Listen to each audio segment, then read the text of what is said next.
Es un gusto estar de vuelta acá en la SUC y en este nuevo empuje de la parte de educación médica continua. El posoperatorio de cirugía cardíaca, nosotros habíamos pensado que no iba a tener tanta concurrencia, que iba a ser un tema medio selecto, pero realmente colmó las expectativas. Como todos saben, pues todos están vinculados a esto, el paciente de cirugía cardíaca es un paciente completamente distinto al que se recibe en una unidad de cuidados intensivos. Son pacientes muy dinámicos, agudos y que requieren una presencia del médico y del personal de enfermería permanente alrededor del paciente. Requieren también una monitorización especial, que después la vamos a ver, y uno de los problemas que se presenta con mucha frecuencia es el que vamos a hablar, son los distintos problemas hemodinámicos que se puso como escenarios que ocurren en el posoperatorio de cirugía acá.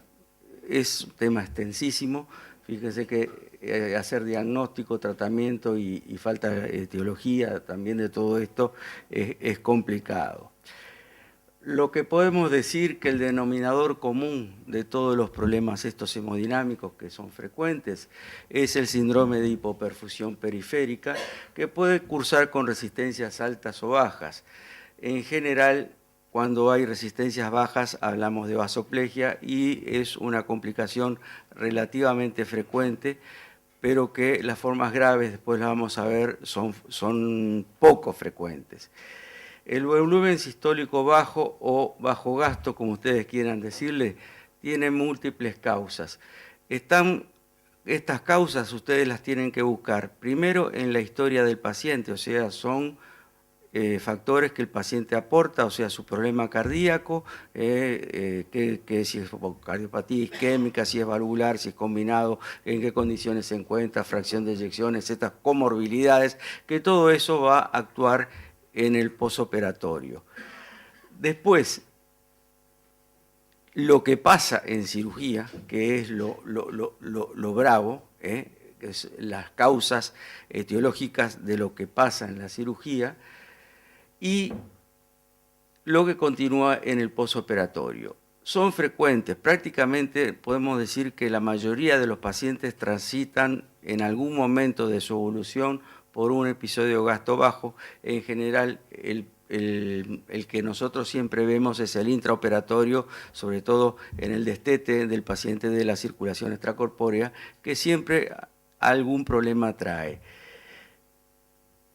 Eso da un abanico enorme de distintos tipos de gastos, gastos bajos leves, gastos moderados y gastos severos. Los que tienen elevada mortalidad son los gastos severos, que por suerte no son los más frecuentes. Los factores que intervienen en la génesis del gasto bajo, después lo vamos a ver bien, son lo que ustedes todos conocen, la precarga, la poscarga de ambos ventrículos, acuérdense del lado derecho, del lado izquierdo, la frecuencia cardíaca, función ventricular sistólica y la función diastólica, que no se le da mucha importancia, pero es fundamental en el manejo de algunos pacientes, sobre todo de los pacientes hipertróficos y de los pacientes añosos, en que la función diastólica da muchísimo problema y muchísimo dolor de cabeza. Acá tienen un viejo esquema en que el gasto cardíaco es igual a la frecuencia cardíaca por el volumen eyectado, por el volumen latido. En el volumen de latido intervienen, como sabemos, la precarga, que recién hablamos, la precarga, la poscarga y el inotropismo.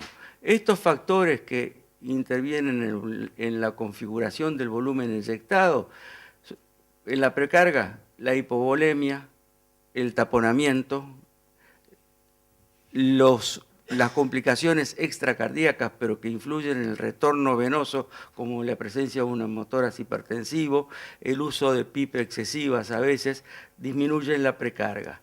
La poscarga está aumentada cuando hay vasoconstricción periférica, en hipertensión arterial, en la hipotermia, Muchos de los pacientes llegan a la unidad con hipotermia y eso es una de las causas. Y después las variaciones en la contractilidad, en el inotropismo. Sabemos que la respuesta inflamatoria secundaria al procedimiento disminuye la fuerza contráctil, la isquemia, el infarto, una corrección quirúrgica inadecuada, y aquí falta la situación previa, ¿verdad? O sea, en qué condiciones llegó el paciente a la cirugía, que hay que tenerlo en cuenta. Acá tenemos entonces una especie de algoritmo en que nos vamos a parar a analizarlo. Es el algoritmo de manejo inicial del síndrome de un bajo gasto cardíaco, ¿verdad? El diagnóstico de bajo gasto es fácil para todos, o sea, si un paciente tiene bajo gasto no es un problema de diagnóstico. Creo que todos los médicos que trabajamos en medicina intensiva nos podemos dar cuando un paciente está en situación de bajo gasto, incluso lo podemos catalogar si es un gasto bajo leve, moderado o severo. Y tenemos, para empezarlo a entender, elementos clínicos que son por ustedes conocidos, y yo acá lo que les pido es que ustedes, en vez de mirar el algoritmo, piensen en el paciente en la unidad. O sea, en vez de ver esto, imagínense un paciente en un posoperatorio inmediato acostado en la cama del CTI, con su monitor, con sus drenajes, su sonda vesical, etcétera. Y entonces ustedes tienen que mirar el paciente y verlo. Entonces, lo ven. Si está el paciente lúcido, está estubado, pongamos, ver cómo está su psiquismo, si está tranquilo, si está excitado, a veces, o si está deprimido, son elementos que pueden indicar repercusión encefálica de la mala perfusión. La temperatura de la piel, el relleno venoso, el relleno capilar, son cosas que hay que tocar, hay que palpar el paciente y verlo. Ver si está orinando, ver la orina en la bolsa de orina, ver si es una orina clara, es una orina concentrada, ver los drenajes, etc. De esto lo tenemos que después complementar con lo que tenemos a la derecha en general del paciente, que es el monitor.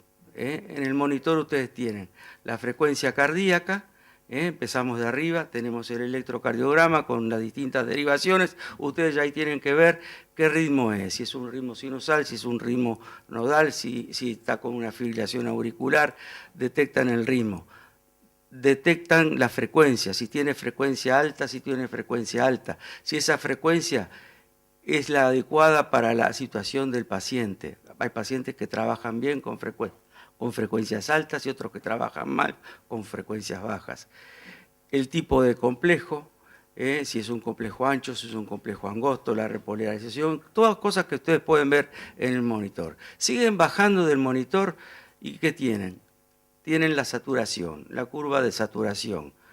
La curva de saturación da muchas cosas, una curva amplia, bien llena, indica que el paciente, como es por pletimografía, tiene un buen pulso digital, tiene una buena perfusión, qué saturación tiene, qué está respirando, si respira aire, respira oxígeno, mezcla, etc.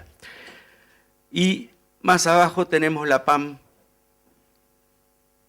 con el registro de la presión invasiva permanente, que les da la curva, si es una curva normal, si es una curva, a veces las curvas muy agudas, muy altas, indican resistencias periféricas altas, curvas amortiguadas, y los valores, obviamente, presión arterial sistólica, diastólica y media. ¿Qué tenemos más? Tenemos la planilla, que la planilla es la hoja de ruta del paciente. Yo nunca corrí rally, pero sé que el que corre rally tiene el recorrido escrito en la planilla y el copiloto es el que le va diciendo si viene una curva, si viene una bajada o subida, etc. Nosotros la tenemos al revés, tenemos la curva, la hoja de ruta escrita para de atrás adelante, no tenemos el futuro, pero analizando la planilla ustedes pueden ver cómo viene la presión, cómo viene la frecuencia cardíaca, cómo viene la frecuencia respiratoria, el ritmo diurético, el de los drenajes, etcétera, que son cosas que ustedes tienen que analizar para ir componiendo cómo se va armando el diagnóstico de bajo gasto cardíaco. De paraclínica tenemos la placa de tórax, que es muy importante, y después las herramientas complementarias que son la gasometría. La gasometría nos da muchísimos elementos para valorar la situación del paciente. O sea, no solo el intercambio gaseoso, sino la parte metabólica, el lactato. El lactato es muy importante, el lactato se eleva cuando hay hipoperfusión periférica, y podemos además determinar la saturación arterial y venosa, que es otro elemento de la extracción que se hace de oxígeno y si el gasto es adecuado o no es adecuado. Es decir que más o menos esos son los elementos que ustedes tienen a mano, la presión venosa central, que no le había mencionado, que es importante, son los elementos que tenemos a mano, elementos clínicos y elementos de laboratorio. Y entonces ahí pasamos. Hacemos diagnóstico de gasto cardíaco bajo. ¿Por qué? Porque el paciente está hipotenso, está oliguríco. Oliguria es una diuresis inferior a 0,5 miligramos kilo peso. Tiene una saturación central de oxígeno igual o menor a 60%. Tenemos presiones arteriales bajas. Y entonces tenemos que seguir avanzando. Y si tenemos que esto se acompañó de un ascenso brusco de la presión venosa central, podemos pensar de que en principio podemos estar enfrente a un taponamiento cardíaco, que es muy frecuente en pacientes que vienen con un sangrado mayor al normal y hay un descenso en determinado momento del sangrado y eso se acompaña de elevación de la venosa central y caída del gasto, y eso nos hace sospechar la posibilidad de que pueda existir un taponamiento. Si tenemos la placa de tórax y no hay neumotórax hipertensivo que también simula un taponamiento, tenemos que pedir un eco y con el eco después vamos a ver que el diagnóstico se hace. El otro elemento que interviene en el gasto cardíaco son los trastornos del ritmo, como habíamos hablado, frecuencias rápidas, frecuencias lentas, la presencia de arritmia, y ustedes tienen acá que el control del ritmo tiene dos posibilidades. Lo controlamos con, ya sea con marcapaseo si es un ritmo lento, o con amiodarona si era una fibrilación auricular, o cardioversión si era alguna arritmia más importante, y puede pasar a la estabilización o puede permanecer inestable. Si permanece inestable y consideramos que el ritmo es una de las causas probables del bajo gasto, se pasa a lo que es la monitorización avanzada. Nosotros entendemos que en monitorización avanzada hay muchísimas posibilidades, ¿verdad? Está desde la colocación de un Swan-Ganz y tener el gasto cardíaco, o los otros sistemas de aire de gasto cardíaco, el pico, que algunas veces los hemos usado, pero nosotros creemos que lo más accesible y lo que da más nos impresiona que es el ecocardio, ¿verdad? El ecocardio y lógicamente los otros factores que tenemos. El ecocardio nos va a dar una serie de datos que después vamos a ir analizando que permiten diagnosticar la causa del gasto bajo. Después, el otro elemento que interviene en el gasto bajo es la volemia, ¿verdad? O hablamos de la precarga. Siempre uno tiene que pensar si hay baja presión, si hay a veces la venosa no es un buen parámetro, pero a veces la venosa no es confiable. Y podemos tener presiones venosas normales o altas y el paciente está hipovolémico. Entonces, uno tiene elementos para plantear hipovolemia muchas veces si el paciente está ventilado es ver la curva de la presión arterial con el ciclado del respirador, que cuando el paciente está hipovolémico uno ve que la curva tiene una oscilación vinculada con los ciclos respiratorios. Y la otra maniobra que tenemos, que es muy práctica, que es fácil de hacer, es levantarle las piernas al paciente o ponerlo en Trendelenburg, con lo cual si hay una respuesta importante del punto de vista de hemodinámico, es que el paciente está hipovolémico y entonces se le hace un aporte de fluidos de una carga de 200-300 y si logramos la estabilización, hemos logrado lo deseado, ¿verdad? Hay que acordarse que la reposición en los pacientes de cirugía cardíaca siempre tiene que ser cautelosa porque el paciente en el postoperatorio de cirugía cardíaca es una esponja, o sea, se lleva todo el líquido que nosotros llevamos, se lo lleva a la periferia, es decir que hay que mostrárselo pero con cautela. Si no logramos estabilizarlo, pasamos también al eco, que es lo que nos va a decir qué problema hay. El eco es fundamental, nos va a mostrar la función ventricular izquierda en relación a la que tenía en el preoperatorio, si hay alteraciones de la contractilidad sectorial que no tenía, si hay si es un paciente con prótesis valvulares, si hay alguna disfunción valvular, etc. Con los diagnósticos establecidos, uno pasa después a el manejo terapéutico del gasto bajo, que después lo vamos a ver en forma un poco más detenida. Acá tienen un algoritmo que lo vamos a pasar rápido, que son las distintas formas de arritmia que se pueden presentar, ¿verdad? Arritmias con frecuencia baja, hay que valorar si la frecuencia es insuficiente, lo que decíamos hoy, por ejemplo, los corazones dilatados precisan frecuencias cardíacas de 80, 90, 100, los corazones chicos no. Los corazones chicos tienen disfunción diastólica y muchas veces las frecuencias rápidas les caen mal. Los trastornos de conducción, la pérdida de la sístole auricular, si hay bloqueo auriculoventricular o no. Y entonces el manejo, la estimulación epicárdica, auricular cuando se dejan electrodos en la aurícula, que en general no se dejan, bicamerales, que tampoco es habitual, o ventricular. Y seleccionar las frecuencias según la respuesta hemodinámica, con la presión arterial y el índice cardíaco. Las frecuencias rápidas, las taquiarritmias, pueden ser taquicardias ventriculares o supraventriculares. Las taquicardias ventriculares, cuando es sin pulso, como tienen a la izquierda, y sin presión, hay que desfibrilarlo, hay que reanimarlo y manejarlo. Si es una taquicardia ventricular sostenida, tenemos que descartar las alteraciones iónicas, fundamentalmente la hiperpotasemia.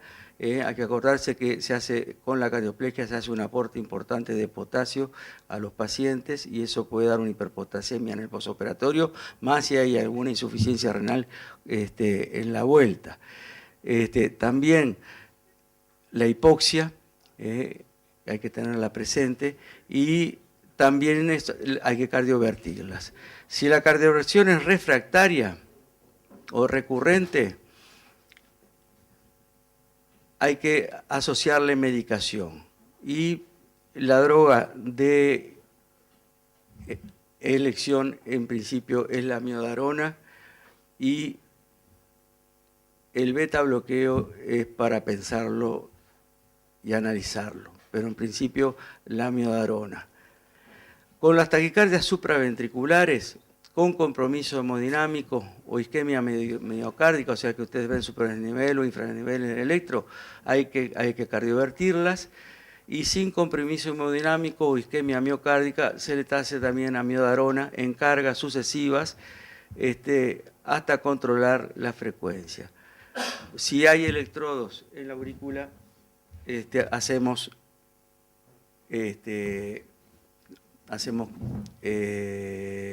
la sobreestimulación.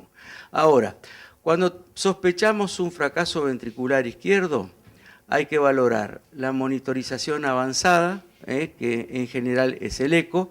Hay que ver si tenemos, cuál es la precarga que tenemos, eso lo mide muy bien el eco, sobre todo si miran la cava inferior y ven si hay colapso, el diámetro de la cava, el colapso inspiratorio, y se puede hacer entonces volumen si tenemos una precarga baja, o si es una precarga alta hay que descargar, hay que poner diuréticos y eventualmente inotrópicos. La presión arterial normal, y hay elementos de gasto bajo. La droga de elección es siempre la dobutamina. Cuando hay presión arterial elevada y es con resistencias periféricas aumentadas, se usan vasodilatadores y puede asociarse también a los vasodilatadores la dobutamina, que tiene un efecto vasodilatador y mejora el gasto. Cuando ya tenemos presiones disminuidas, la dobutamina, la dopa nosotros no la usamos, ahí está chica, además no es de primera línea, es dobutamina y la asociación con noradrenalina y a veces con adrenalina. La ventaja de la adrenalina es en los pacientes que están bloqueados o que están con dependencia de marcapaso, que no tenemos el problema arritmógeno de la adrenalina. Y si los pacientes siguen inestables, ahí hay que ir a la optimización del tratamiento, que es el soporte mecánico con balón de contrapulsación. O sea, si ustedes, el paciente, no lo pueden compensar con las drogas inotrópicas, asistencia respiratoria, que ahí no está, o sea, el paciente que tiene un gasto bajo grave, hay que dormirlo y ventilarlo para sacarle el trabajo respiratorio y poderlo manejar en condiciones más estables. Y se plantea entonces la posibilidad de colocación del balón de contrapulsación o algún otro sistema de educación, de asistencia circulatoria periférica. El ventrículo derecho es más complicado, fundamentalmente se detecta por la ecografía, la falla ventricular derecha, y el manejo es con oniotrópicos. El inotrópico que nosotros usamos de elección es la noradrenalina, más que la dobutamina para la falla derecha, y volumen. Si sigue inestable, puede plantearse también la utilización de balón de contrapulsación, que el balón de contrapulsación mejora la precarga del lado, la precarga del lado izquierdo y baja entonces la falla y le baja la precarga al ventrículo derecho y hace que mejore secundariamente el ventrículo derecho si está fallando. Esto es una foto de una ecografía de un paciente con un taponamiento cardíaco, en que ustedes ven cómo el ventrículo derecho está laminado, acá está el ventrículo izquierdo, y prácticamente el ventrículo derecho no tiene excursión, no bombea, el ventrículo izquierdo no recibe sangre y cae el gasto anterógrado, y esto la única forma es evacuar evacuar el líquido. Y nos queda un último tema para discutir así en forma rápida, que es la vasoplegia, que la vasoplegia es un fenómeno de vasodilatación periférica secundario a la liberación de mediadores químicos durante la circulación extracorpórea, y que el sustrato final es siempre la activación de la sintetasa, la óxido nítrico sintetasa, que aumenta la producción de óxido nítrico, aumenta la permeabilidad capilar, y entonces los pacientes se comportan como hipovolémicos, con PVCs bajas, presiones arteriales bajas, vasodilatados, gasto cardíaco alto e elementos de hipoperfusión periférica con lactato alto. Los inotrópicos, los alfa, son la indicación primera, o sea, hacer noradrenalina y volumen. A veces, cuando el síndrome vasopléjico es grave, que es realmente difícil de manejar, no hay respuesta a los vasoconstrictores a las catecolaminas y hay que utilizar las alternativas que hay, son el uso de la vasopresina, que es la hormona antidiurética, que tiene un efecto distinto a las catecolaminas en la contracción del músculo liso de las arteriolas precapilares, y el azul de metileno, que actuaría inhibiendo la síntesis de la sintetasa del óxido nítrico y que pueden solucionar la situación, pero son situaciones difíciles. En principio, ya me pasé, aquí termino. Gracias.